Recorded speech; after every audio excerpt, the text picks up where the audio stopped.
UKLO 1 year masters. No IELTS required up to 5 years visa. High visa success rate. నమస్తే, welcome to hit TV. Telangana ప్రభుత్వం తీసుకున్న కొన్ని కీలక నిర్ణయాల వల్ల అసలు ఎంతవరకు బాధ్యులు వహిస్తున్నారు అంటే గవర్నమెంట్ స్థలాల్ని ఆక్రమించడం కావచ్చు, లేదంటే అమ్మడం కావచ్చు, ఇవన్నీ కూడా ఎంతవరకు సమంజసం, ఇవన్నీ కూడా మాట్లాడుకుంటే తెలంగాణ ప్రభుత్వం తీసుకున్న హైడ్రా నిర్ణయం ఏదైతే ఉందో సో దాని గురించి మాట్లాడడానికి మనతో పాటు పల్కా శ్రీరామ్మూర్తి గారు ఉన్నారు, అడ్వకేట్.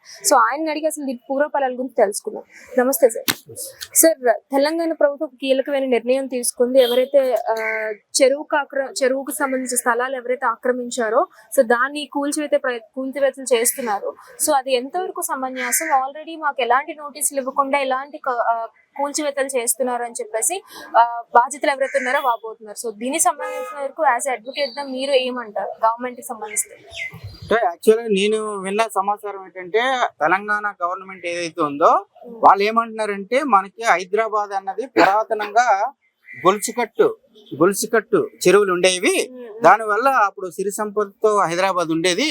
ఇప్పుడు ఏంటంటే ఈ కన్స్ట్రక్షన్స్ ఎక్కువైపోయి ఆక్యుపేషన్ ఎక్కువైపోయింది. ప్రభుత్వ చెరువులు ఏవైతే ఉన్నాయో అవన్నీ కూడా ఆక్యుపై చేసేసారు. ఆ చైన్ సిస్టమ్ పాడైపోయింది. దానివల్ల ఈ ఫ్లడ్స్ అయ్యి వస్తున్నాయి. అక్కడ వర్షం పడినా ఇది వరకు అయితే వర్షం పడితే ఆ చెరువుల్లోకి వెళ్ళిపోయేది. ఇంకిపోవడం వల్ల మీకు ఎక్కడ కూడా వాటర్ స్టాగ్నేట్ అయ్యేది కాదు. దానివల్ల అప్పుడు సుభిక్షంగా ఉండేది హైదరాబాదు. ఇది ఇప్పుడు ఎప్పుడైతే చెరువులు ఆక్యుపై చేసేసి ఈ బిల్డింగ్ కాంక్రీట్ కన్స్ట్రక్షన్స్ ఎప్పుడైతే చేశారో దానివల్ల వాటర్ అంతా కూడా రోడ్డు పైన ఉండిపోయి అది ఇంటిలోకి వచ్చేస్తుంది. దానివల్ల ట్రాఫిక్ అంతా కొంచెం జామ్ అవుతుంది. దానివల్ల అనేకమైన డిజాస్టర్స్ వస్తున్నాయని చెప్పేసి తెలంగాణ గవర్నమెంట్ చెప్తుందండి. అయితే ఇక్కడ తెలంగాణ గవర్నమెంట్ కూడా గత ప్రభుత్వం, ఇప్పుడు ఈయనకి చేసిందని నేను అనట్లేదు, గత ప్రభుత్వంలోనే రాజశేఖర రెడ్డి ఉండేటప్పుడు సీఎంగా ఉండేటప్పుడు, చంద్రబాబు నాయుడు గారు సీఎంగా ఉండేటప్పుడు కూడా పర్మిషన్లు ఇచ్చారు. వాళ్ళు అక్కడ కట్టుకోండి అని చెప్పేసి, కన్స్ట్రక్షన్ చేసుకోండి అని చెప్పి పర్మిషన్స్ ఇచ్చారు. అది వాళ్ళు చేసిన తప్పే కదా. మరి ఇది వాళ్ళు చేసిన తప్పుని మీరు సరిదిద్దుకోవాలి కదా. సరిదిద్దుకోవాలి ఏం చెప్పి కన్స్ట్రక్షన్ పెద్ద పెద్ద కంపెనీస్కి ఇచ్చేసారు. ఆ కన్వెన్షన్ సెంటర్ కట్టుకోవడానికి పర్మిషన్స్ ఇచ్చేసారు. వాళ్ళు పర్మిషన్స్ ఇచ్చారని చెప్పేసి కన్స్ట్రక్షన్ అప్రూవల్కి వెళ్ళారు. కానీ కన్స్ట్రక్షన్ అప్రూవల్కి వెళ్తే ఏమైంది, కన్స్ట్రక్షన్ అప్రూవల్ లో కూడా జీవీఎంసీ వాళ్ళు హైదరాబాద్ మున్సిపల్ కార్పొరేషన్ ఏం చేశారు, వాళ్ళు కూడా కట్టుకోమని పర్మిషన్ ఇచ్చారు, ప్లానింగ్ ఇచ్చారు. ప్లానింగ్ ఇవ్వడంతో పెట్టుబడిదారులు అందరూ ముందుకు వచ్చి కన్స్ట్రక్షన్ కట్టారు. కట్టిన తర్వాత మరి అది కట్టక ముందే పర్మిషన్ ఇవ్వడం మానేసినట్టయితే ఈ చెరువుల ఆక్రమణ జరిగే ఉండేది కాదు. కానీ ఈ రోజున మీరు పర్మిషన్ ఇచ్చేసారు, వాళ్ళ దగ్గర డబ్బులు కలెక్ట్ చేసేసుకున్నారు, ప్లానింగ్ ఇచ్చేసారు, కన్స్ట్రక్షన్ చేసుకున్న తర్వాత ఈ రోజు మీరు వచ్చి దాన్ని హైడ్రా అని చెప్పి పెట్టారు. హైడ్రా అంటే ఏమి కాదండి, దట్ ఈస్ ఒక జీవ పరిణామం, చిన్న జంతువు అన్నమాట. అదేంటంటే చెడు నీరుని కూడా బాగు చేస్తుంది అది ఆ యొక్క జంతువు.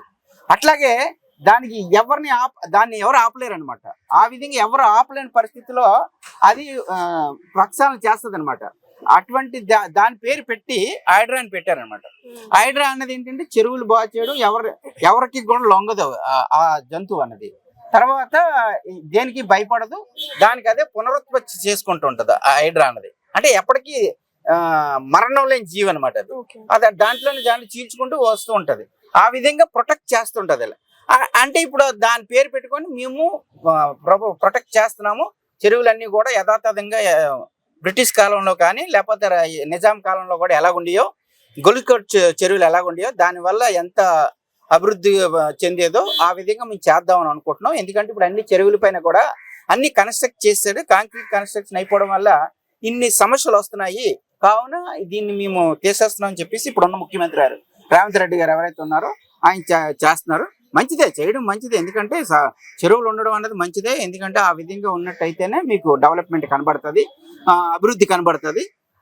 ఎందుకంటే అది అప్పటికే అంత టెక్నాలజీలో కట్టిన చెరువులు అవన్నీ కూడా. ఇప్పుడు లెంటర్ లింక్ ఉంటే అన్ని చెరువులకి మీరు చూడండి, ఒక చెరువు నిండిపోయింది అంటే ఆ చెరువుల నుంచి ఇంకో రెండో చెరువుకి ఆ నీరు వెళ్ళిపోయిన ఇంటర్ లింక్ ఉంటాయి. అవన్నీ ఇప్పుడు బ్లాక్ చేస్తారు, ఎక్కడికక్కడ బ్లాక్ చేసి కన్స్ట్రక్ట్ చేస్తారు. దానివల్ల ఇప్పుడు ఏమవుతుందంటే ఒక పెద్ద వర్షం పడింది అనుకోండి, రోడ్లన్నీ జలమయం అయిపోతుంది. ఆ నీరు రోడ్లపై ఉన్నది ఇంకపోతే అది ఇంట్లోకి వెళ్ళిపోతుంది. ఆ విధంగా ప్రాణ నష్టం జరుగుతుంది, అలాగే ఆస్తి నష్టం జరుగుతుంది. ఈ విధంగా జరుగుతున్నాయి. కావున ఈ స్టెప్ తీసుకునే ముందు మీరేం చేయాలంటే ఎవరైతే తెలంగాణ గవర్నమెంట్ ఎవరైతే ఉన్నారో మీరు ఎవరికైతే పర్మిషన్ ఇచ్చారో వాళ్ళకి ఆల్టర్నేటివ్ సైట్ ఇవ్వాలి. ఆల్టర్నేటివ్ సైట్ ఇచ్చేసి మీరు దాన్ని డెమాలిష్ చేయాలి. నోటీస్ కొంతమందికి ఇచ్చారు, అందరికి ఇవ్వలేదు. వాళ్ళకి అవును. ఈ నోటీసులు ఎవరికి ఇచ్చారు? పెద్ద పెద్ద వాళ్ళందరికీ నోటీసులు ఇచ్చారు, చిన్న వాళ్ళు ఎవరికి నోటీసులు ఇవ్వలేదు. అంటే అక్కడ నెంబర్ ఆఫ్ దగ్గర 2000 3000 ఇల్లులు ఉన్నాయన్నమాట, ఉప్పల ఏరియా అన్ని కూడా. ఆ చిన్న వాళ్ళు ఎవరికి ఇవ్వలేదు. వాళ్ళు ఏంటంటే వాళ్ళకి పర్మిషన్ లేకుండా వాళ్ళందరూ కట్టించుకున్నారు అని చెప్పేసి వాళ్ళకి ఎవరికి ఇవ్వకుండా డెమాలిష్ చేస్తారు. అది కరెక్ట్ కాదు. మీరు నిజంగా సమాజ అభివృద్ధి కోసం అవి డెమాలిష్ చేయాలనుకుంటే వాళ్ళకి ఆల్టర్నేటివ్ సైట్ ఇవ్వాలి. ఎందుకంటే వాళ్ళు ఎప్పటి నుంచో ఉన్నారు, 12 సంవత్సరాలు దాటిందంటే ఎవరికైనా హక్కు వస్తుంది ఆ సైట్ మీద. వీళ్ళు ఏం చేశారు, గవర్నమెంట్ ఎన్ని సంవత్సరాలు ఉన్నా కూడా వాళ్ళు డెమాలిష్ చేస్తారు, నైట్ చేస్తారు. అది కరెక్ట్ కాదు. ఎందుకంటే మీరు అనుకున్నది మంచిదే. ఏంటంటే చెరువులు ఉన్నట్టయితే నీళ్ళు ఇంకుతుంది, వర్షపు నీరు వచ్చినట్టు అందులో ఉంటుంది, అది తర్వాత తాగడానికి పనికొస్తుంది, పంటల పనికొస్తుంది అన్న ఉద్దేశంతో మీరు చేస్తున్నారు. ఇది మంచిదే, దానికి ఎవరు అబ్జెక్ట్ చేయరు. కానీ మీరు గత ప్రభుత్వాలు ఏదైతే తప్పులు చేశాయో దాన్ని మీరు సరిదిద్దుకొని ఎవరైతే అక్కడ ఇల్లు కన్స్ట్రక్ట్ చేసుకున్నారో, ఎందుకంటే చాలా మంది పేదవాళ్ళు ఉన్నారు అక్కడ ఇల్లు కట్టుకున్నారు, వాళ్ళు రోజు రూపాయి సంపాదించి కట్టుకుని ఇల్లులు ఉంటాయి. వాటిని సడన్ గా కూడా వాళ్ళు ఎక్కడ ఉంటారు? అటువంటి మీరు కంట్రోల్ చేయాలంటే మీరు ముందు వాళ్ళకి ఆల్టర్నేట్ ఇవ్వాలి. ఆల్టర్నేట్ ఇచ్చేసి తర్వాత మీ ఇష్టం, డెమాలిష్ చేస్తారు, మీరు అనుకున్నది ఏదైతే ఉన్నదో అది చేయండి. అయితే ఏదైతే కానీ మొత్తం మంచి కార్యక్రమం అయితే చేస్తున్నారు, గవర్నమెంట్ అయితే మంచి కార్యక్రమం చేస్తున్నారు. కానీ ప్రాసెస్ కరెక్ట్ లేదు. ఆ ప్రాసెస్ ని సరిదిద్దుకొని మీరు ముందుకెళ్ళి అవన్నీ చేసినట్టయితే, మీ చెరువులన్నీ బాగు చేసినట్టయితే మంచిదే. మళ్ళీ ప్రివిలేజ్ విలేజ్ వస్తుంది, తర్వాత సాంస్క్రిట్ విలేజ్ వస్తుంది.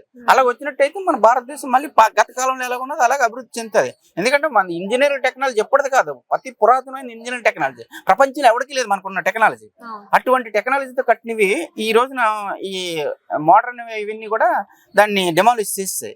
డెమాలిష్ చేయడం అనేది కరెక్ట్ కాదు. కావున తెలంగాణ గవర్నమెంట్ ఏదైతే స్టెప్ తీసుకుందో అది కరెక్ట్ అయిందే. కాబట్టి కానీ ముందు ఏదో పేద సన్నకారు ఎవరైతే ఉన్నారో అందరికీ కూడా మీరు ఆల్టర్నేటివ్ చూపించి తర్వాత ఇది చేయాలని చెప్పేసి నేను తెలంగాణ గవర్నమెంట్ ని అడ్వైజ్ చేస్తున్నాను.